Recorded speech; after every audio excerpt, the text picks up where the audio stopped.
کسے کہا جاتا ہے؟ ہر وہ شخص اور پاکستان کا ہر وہ سپاہی جو اس ملک کے دفاع میں جو اپنی جان کا نذرانہ پیش کرتا ہے وہ اللہ تبارک و تعالیٰ کی بارگاہ میں شہید لکھا جاتا ہے۔ اعوذ باللہ من الشیطان الرجیم، بسم اللہ الرحمن الرحیم، انا انزلناہ فی لیلۃ القدر وقال ولا تقولوا لمن يقتل في سبيل الله اموات بل احیاء ولكن لا تشعرون۔ صدق اللہ العظیم۔ سب تعریفیں اللہ رب العزت کے لیے اور بے شمار درود و سلام نبی کریم رؤوف الرحیم خاتم النبیین محمد رسول اللہ صلی اللہ علیہ وآلہ وسلم پر۔ ہمارے لیے بہت لائق صد احترام معزز شیخ الجامعہ، معزز اساتذہ کرام اور طلبہ اور طالبات، آج ہمارے لیے بہت اہم دن ہے کیونکہ 25 مئی یوم تکریم شہداء کے تناظر میں اپنے ملک کے ان شہداء اور ان نامور سپاہیوں کو یاد کرنے کے لیے منایا جا رہا ہے جنہوں نے اپنے شب و روز اس مملکت خداداد کے دفاع میں اور اس کے حصار کو ناقابل تسخیر بنانے میں اپنی خدمات کو ہی سر انجام نہیں دیا بلکہ اپنی جانوں کا نذرانہ بھی پاکستان کے دفاع میں پیش کیا ہے۔ جب ہم تکریم شہداء کی بات کرتے ہیں، شہید کسے کہا جاتا ہے؟ ہر وہ شخص اور پاکستان کا ہر وہ سپاہی جو اس ملک کے دفاع میں، وہ ملک جو اللہ تبارک و تعالیٰ کے نام پر قائم ہوا ہو، جسے اسلامک آئیڈیالوجی نظریہ پاکستان کی بنیاد پر پروان چڑھایا گیا ہو، جس کے بارے میں خود قائد اعظم محمد علی جناح نے کہا ہو کہ Pakistan not only means freedom and independence but Islamic ideology which has to be preserved، کہ پاکستان صرف محض ایک آزادی کا نعرہ نہیں بلکہ یہ ایک نظریہ حیات ہے، نظریہ اسلام ہے جس کی ہمیں حفاظت کرنی ہے، اور ایک ایسا ملک کہ جسے اللہ تبارک و تعالیٰ نے رمضان المبارک کی مقدس ساعتوں میں نازل ہمیں عطا فرمایا ہو کہ جب اللہ رب کریم کا امر ساتوں آسمان سے زمین کی طرف شب قدر میں اتر رہا ہو تو ان میں سے ایک امر یہ بھی تھا کہ اللہ رب کریم نے آپ کو پاکستان کا تحفہ عطا فرمایا ہے۔ لہٰذا اس ملک کے دفاع میں ہر وہ شخص جو اپنی جان کا نذرانہ پیش کرتا ہے وہ اللہ تبارک و تعالیٰ کی بارگاہ میں شہید لکھا جاتا ہے۔ اور قرآن مجید میں اللہ نے فرمایا کہ وَلَا تَقُولُوا لِمَن يُقْتَلُ فِي سَبِيلِ اللَّهِ أَمْوَاتٌ بَلْ أَحْيَاءٌ وَلَكِن لَا تَشْعُرُونَ، کہ جو لوگ اللہ تعالیٰ کے رستے میں مارے جاتے ہیں، قتل کیے جاتے ہیں، شہید کیے جاتے ہیں، آپ اگر اپنے ملک کے دفاع میں یہاں کے بسنے والے انسانوں کی جان مال عزت آبرو کی حفاظت میں اپنی جان کو کسی بھی سطح پر قربان کرتے ہیں تو اللہ تعالیٰ کی بارگاہ میں ایسے فرد کو شہادت کا مرتبہ عطا کیا جاتا ہے۔ لیکن جو لوگ بالخصوص پاکستان میں اپنی جانوں کا نذرانہ پیش کرتے ہیں، چاہے ان کا تعلق بحریہ سے ہو، فضائیہ سے ہو، یا ان کا تعلق بری فوج سے ہو، یا وہ ہمارے ملک کے ان حساس اداروں سے تعلق رکھتے ہوں جو ہمہ وقت شب و روز اس ملک کے دفاع میں اپنی خدمات سر انجام دے رہے ہیں، ان کی شہادت کا مرتبہ ذرا کچھ خاص اللہ تعالیٰ نے رکھا ہے۔ اور اس کی وجہ یہ ہے کہ متعدد احادیث میں آپ صلی اللہ علیہ وسلم نے ہندوستان سے ہونے والی جنگوں کا تذکرہ فرمایا ہے، اور اگر آپ سنن نسائی، مسند امام احمد بن حنبل سے لے کر جو اسلامک لٹریچر میں حدیث سورس کی بنیادی کتابیں ہیں، اگر آپ ان کا مطالعہ کریں تو وہاں اس جنگ کا ذکر ملتا ہے کہ جس میں مسلمان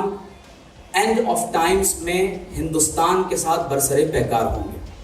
حضرت ابو ہریرہ رضی اللہ تعالیٰ عنہ فرماتے ہیں کہ وعدنا رسول اللہ صلی اللہ علیہ وآلہ وسلم غزوۃ الہند آپ صلی اللہ علیہ وسلم نے ہم سے غزوہ ہند کا وعدہ فرمایا، اور اس سے مراد قیامت تک ہونے والی ہر وہ جنگ ہے جو ہندوستان کے ساتھ مسلمان کسی بھی عہد میں وہ لڑنے والے ہیں یا لڑتے رہیں گے۔ تو حدیث میں آتا ہے کہ حضرت ابو ہریرہ رضی اللہ تعالیٰ عنہ فرماتے ہیں کہ فَإِنْ أَدْرَكْتُهَا أُنْفِقُ نَفْسِي وَمَالِي، فرماتے ہیں کہ اگر میں نے اس جنگ کو پایا کہ کبھی ہندوستان کے ساتھ مسلمان برسر پیکار ہوں، تو فرماتے ہیں کہ میں اپنا سارا مال اور اپنی جان اس جنگ میں اللہ کے نام پر قربان کر دوں گا۔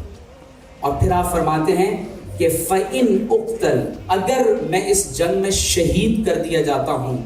كُنْتُ مِنْ أَفْضَلِ الشُّهَدَاء، تو فرماتے ہیں کہ میں صرف شہید نہیں ہوں گا بلکہ اللہ مجھے افضل الشہداء کا مقام عطا فرمائے۔ اور فرمایا کہ وَإِنْ أَرْجِعْ، اور اگر میں واپس لوٹتا ہوں، فَأَنَا أَبُو هُرَيْرَةَ الْمُحَرَّرُ، تو میں وہ ابو ہریرہ ہوں گا کہ جسے اللہ تعالیٰ جہنم کی آگ سے آزادی عطا فرمائے گا۔ پاکستان ہمارے لیے بہت اہم ہے۔ اگر ہم اپنے گرد و پیش کے ممالک کی طرف نظر دوڑائیں، پاکستان کے موجودہ حالات کو بھی آئسولیشن میں دیکھنے کی ہرگز ضرورت نہیں۔ 4th اور 5th جنریشن وار کا جو اکثر تذکرہ ہمارے ہاں مین اسٹریم میڈیا میں بھی اب ہونے لگا ہے، آپ اندازہ کیجئے کہ قوموں کو ڈی مورلائز کیا جاتا ہے، انہیں ڈی اسٹیبلائز کیا جاتا ہے، ان میں کرائسس پیدا کیے جاتے ہیں، اور انٹرنل وار، کانفلکٹ اور سول وار کے ذریعے سے بلکنائزیشن کے بعد ممالک کے حصے بکھرے کیے جا رہے ہیں۔ آپ دیکھیے اس وقت سیریا میں کیا ہو رہا ہے، اس وقت کشمیر کی کیا حالت ہے، حال ہی میں آپ کے پڑوسی ملک میں اتنی بڑی جنگ جو ہے وہ یعنی اختتام پذیر ہوئی ہے۔ آپ دیکھیے اس وقت فلسطین میں، سوڈان میں اس وقت کیا ہو رہا ہے۔ تو یہ مملکت آپ کے لیے ایک ایسا گھر ہے کہ جسے اللہ تعالیٰ نے آپ کی جان، مال، عزت، آبرو اور ایمان کی حفاظت کا ضامن بنایا ہے۔ اور اللہ تعالیٰ نے اس ملک میں آپ کو کیا نہیں عطا فرمایا؟ مجھے آپ بتائیے کہ یہاں اللہ نے آپ کو سردی، گرمی، خزاں، بہار، چاروں موسم آپ کو عطا کیے ہیں۔ اس ملک میں اللہ تعالیٰ نے آپ کو کول سے لے کر سونے کی کانیں عطا فرمائی ہیں۔ یہاں پر فلک بوس پہاڑ بھی ہیں، یہاں صحرا اور ریگستان بھی ہیں۔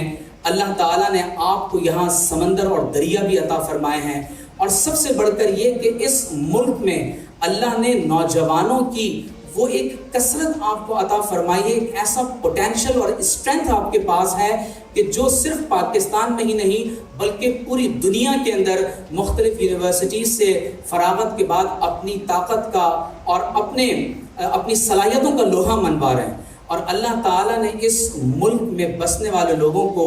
جو ایفیلیشن اللہ کے رسول صلی اللہ علیہ وسلم سے محبت اور عشق کی صورت میں عطا فرمائی ہے، یہ ایفیلیشن بھی آپ کے لیے ایک امتیازی درجہ رکھتی ہے۔ اور اللہ نے اس کے ساتھ آپ کو ایک ایسی فوج عطا فرمائی ہے جو اس وقت الحمدللہ پاکستان کے لیے ایک ناقابل تسخیر حصار ہے۔ اور یہ صرف کوئی ایگزیجریشن نہیں ہے۔ آپ اندازہ کیجئے کہ جب انڈیا کی طرف سے کولڈ اسٹارٹ یا اس طرح کے مختلف ملٹری ڈاکٹرائنز کا آغاز کیا جاتا ہے، یا آپ اپنے پڑوسی ملک میں رشین وار یا امریکن امپیریلزم کا ایک نیا دور دیکھتے ہیں، ایک ایسے عہد میں جب ممالک سول وار میں مبتلا ہو کر ان کے ٹکڑے ہو رہے ہوں، اللہ تعالیٰ نے اگر پاکستان کو محفوظ رکھا ہوا ہے اور اگر اس ملک میں ہماری عزتیں محفوظ ہیں اور دشمن ہمارے گھروں کے اندر داخل نہیں ہو رہا، تو یہ صرف پاک فوج کے شہداء کی قربانیوں کا نتیجہ ہے۔ یہاں پر ایک اور بڑی اہم بات ہے، آپ اگر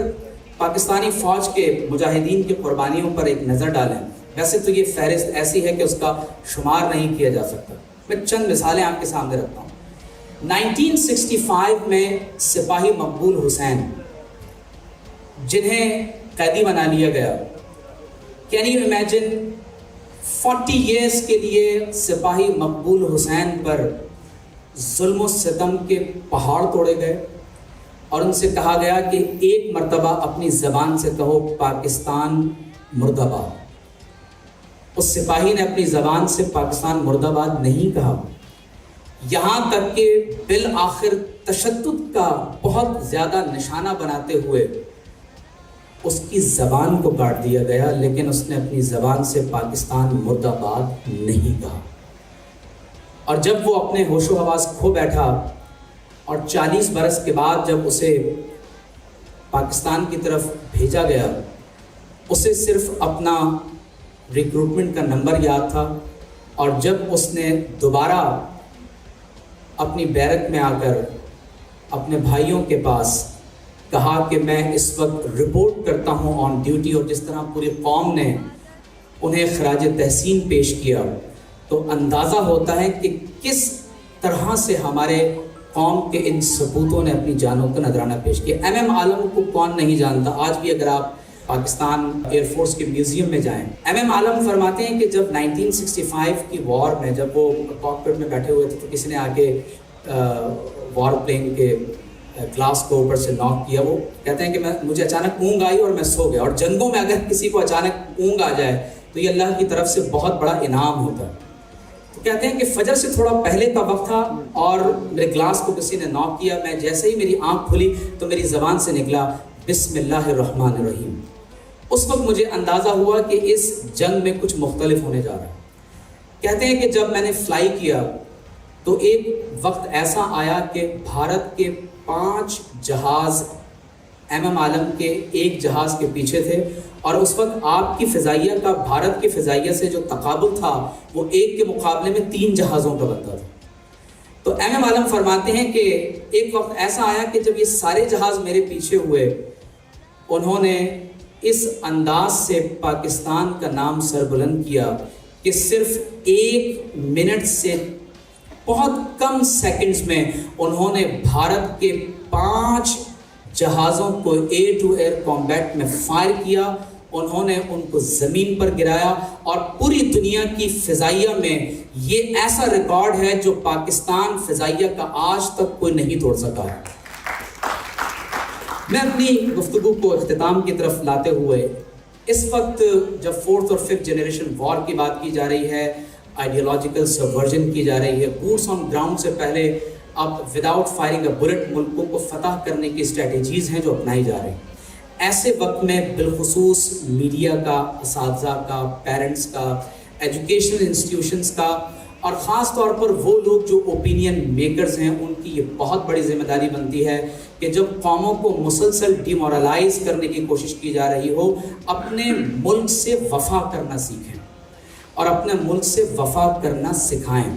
ایک شخص کے لیے اپنا ذاتی گھر بنانا بہت مشکل ہوتا ہے۔ آپ غور کیجئے کہ ابھی ہم نے قومی ترانے میں پڑھا ہے